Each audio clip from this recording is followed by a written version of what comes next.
Former FAA safety inspector and CNN safety analyst David Soucy joins us now from Denver, Colorado. David, happy holidays to you. Thank you so much for taking the time to join us. Obviously, a tragedy here in this crash. Much is still unknown as the investigation has begun. But what do you make of what we do know? And do you think that a flock of birds could have been the factor here for the plane crash?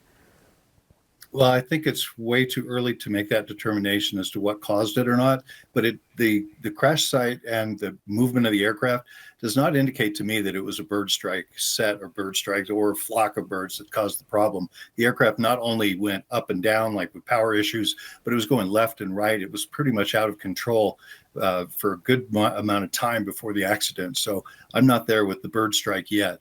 But it certainly is a tragedy, and it's a tragic accident to have had to experience that for these folks to come through that for 20 minutes to wait to see what's going to happen.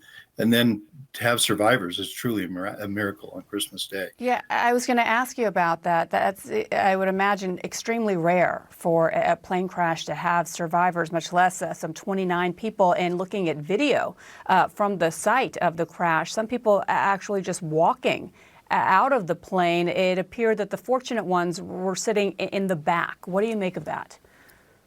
Well, this particular flight path and the nose down attitude of the aircraft when it hit the ground, it quickly broke in half. And so what happens is the energy, this is much like you said, it's very rare, but in the Sioux City accident, which is many years ago, the aircraft did something similar, which is where the tail breaks off of the aircraft. So all the energy from that impact is transferred and absorbed by the front part of the aircraft, wings forward. The tail of the aircraft, you can see in some of these videos, is a long distance from where the initial impact site is.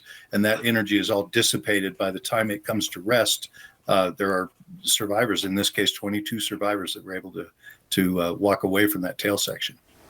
This is Azerbaijan Airlines. The last major episode that they experienced was in 2005 when an AN-140 plane crashed shortly before takeoff, killing 18 passengers. It's known to have a pretty strong safety record, flying in and out of the EU and meeting their standards there. It's an Embraer 190 plane. What are investigators going to be looking at as they try to put the pieces together with the black box in particular? Well, as you said, Azerbaijan is one of the top safety airlines in the world, really. They've done a great job of keeping their safety record up. The next steps on this is because it's a modern aircraft, there will be flight recorders, there will be data recorders. Everything that needs to be recorded from that flight will be on there, and we'll be able to get some information out of there as soon as the investigation is concluded. But that would be the start.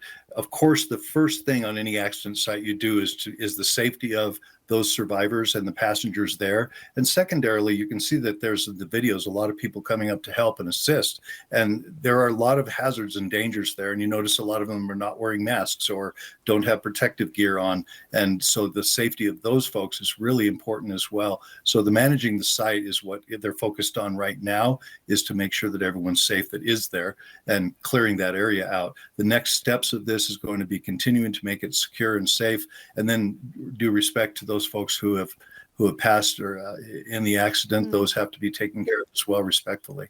Yeah, later today after the crash, the Azerbaijan Prosecutor General's office said in a statement that it opened a criminal investigation. In terms of investigating how this happened, in addition to the black box, do you expect investigators to be perhaps speaking with surviving passengers, given how rare that was, just to get more insight into what happened, perhaps the moment before the plane actually crashed?